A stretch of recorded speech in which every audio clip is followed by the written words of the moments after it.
Hello and welcome to this video.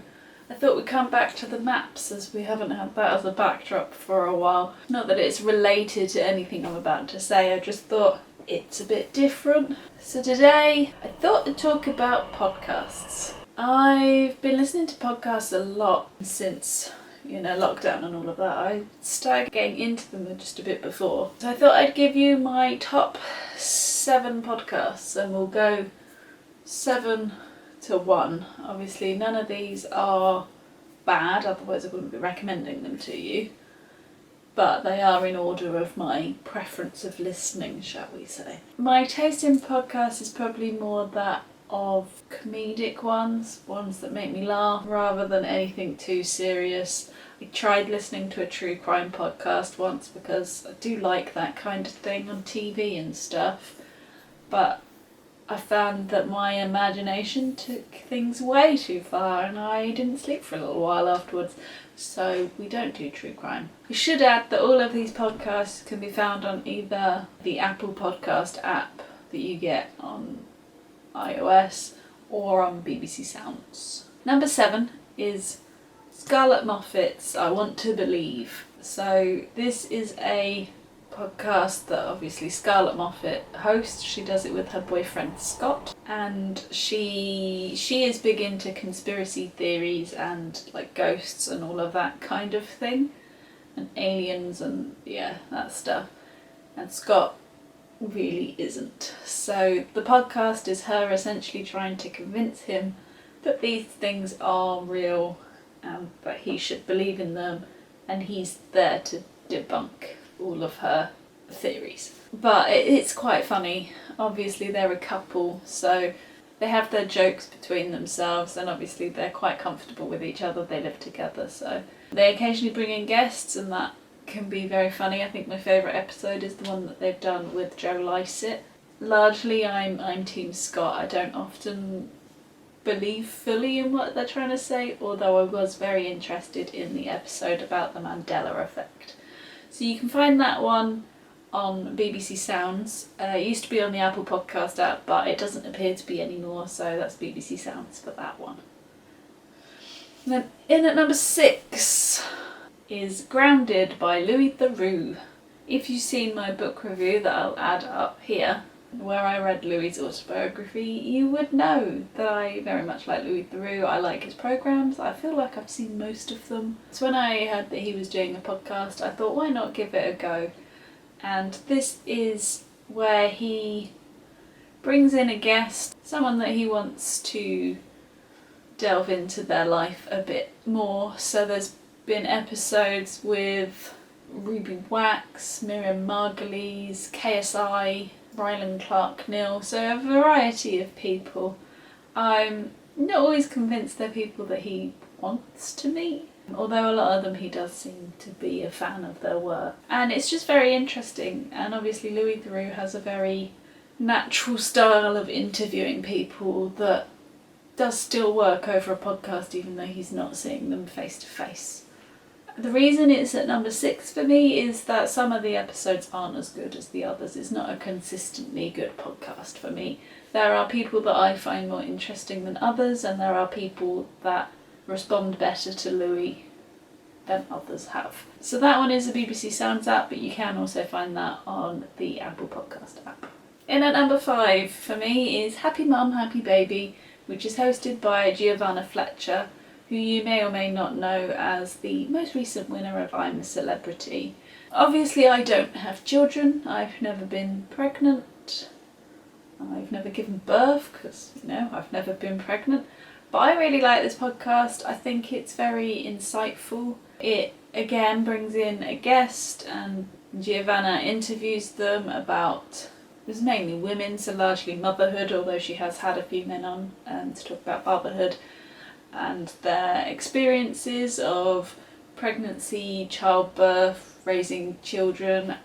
She's done a number of episodes that look at specific things that might happen, so it could be like stillbirth or miscarriage. I think when Autism Week or Month was happening, she did a podcast focused on that. She's done ones about adoption and surrogacy, And then general, celebrities finding out how they found the process, the feelings. Again, like the Louis Theroux podcast, not all of these episodes are as good as others. It does depend on the guest that you get in, but I find that Giovanna is very natural with it, and there are a number of times that I found myself laughing at it, and I do feel that it is giving me more of an insight for if and when I choose to go down the route of having babies. I feel like I'm a bit more informed about what could or could not happen to me. And that one's on Apple Podcast. In at number 4 for me is Sheridan's Showstoppers. Now this is a new podcast that I have found on BBC Sounds.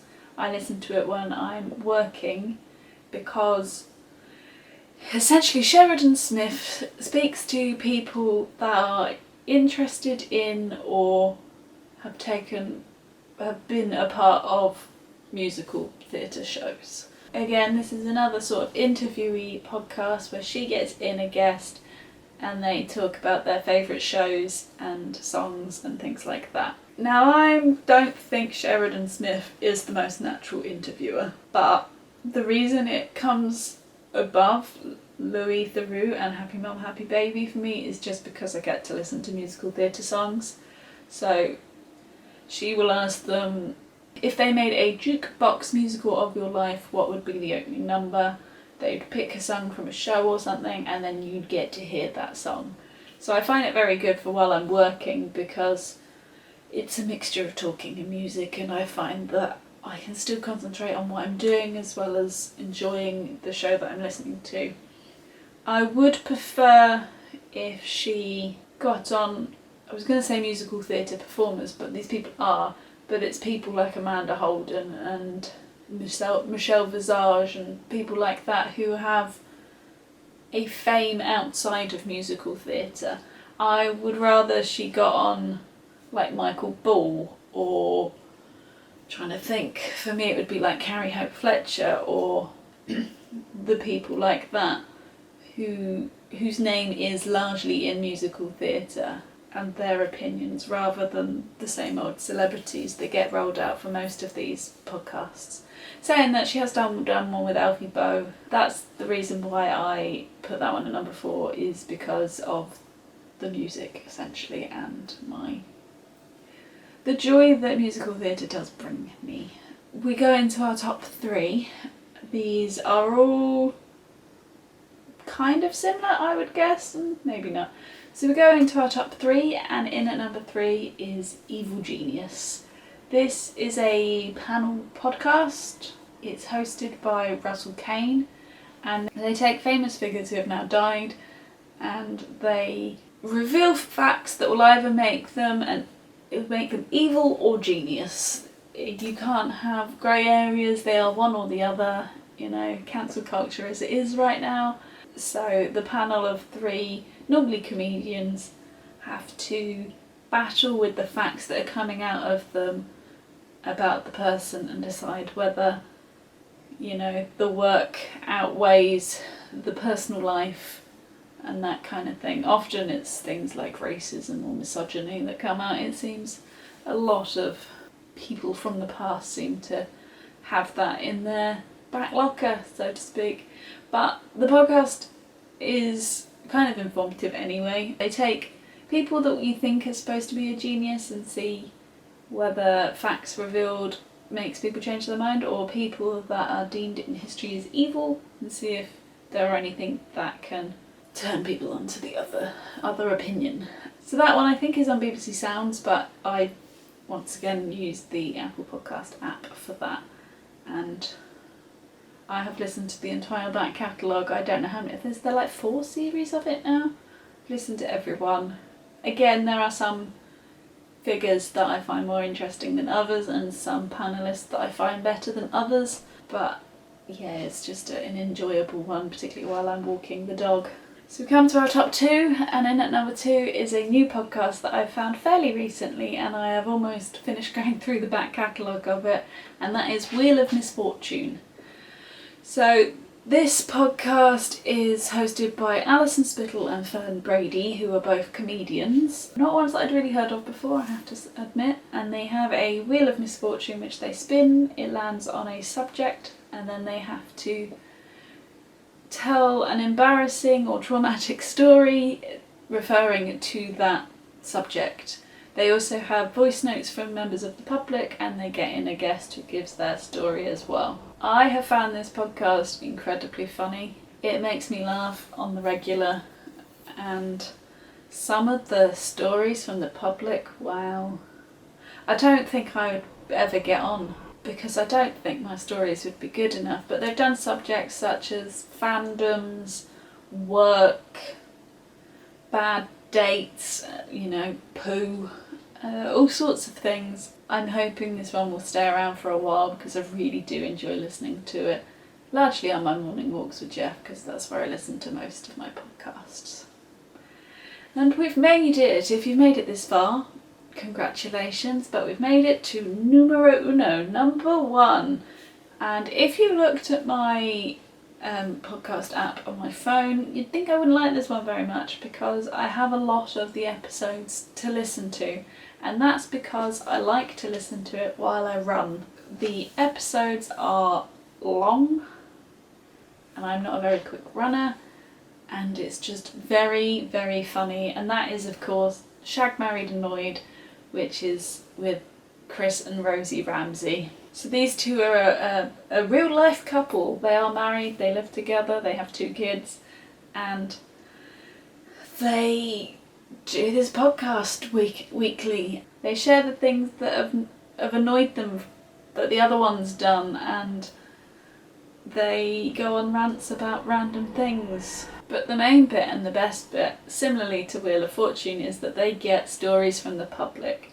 The reason why this one is at number one compared to Wheel of Misfortune, which does have a similar concept, let's face it, is because they read out the stories, whereas Wheel of Misfortune has voice notes. And I don't know, it's something about them reading the stories, particularly as the other person. So if Rosie's reading it, Chris won't have heard it, or vice versa. And the reactions to it, it's just brilliant. And they get some horrific stories, like the stories that you just wouldn't normally share with people. They get them. It's a very crude podcast if you're not in people's bad sex and lots of wee and poo stories and things like that. I wouldn't bother because it is largely that, to be fair. It is quite a crude podcast. It's certainly not one for kids, but it makes me laugh a lot and it really does distract me while I'm running.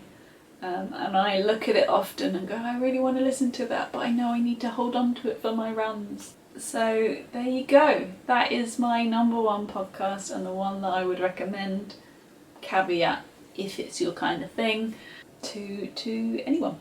So there we go. There are my top 7 podcasts that I'm currently listening to.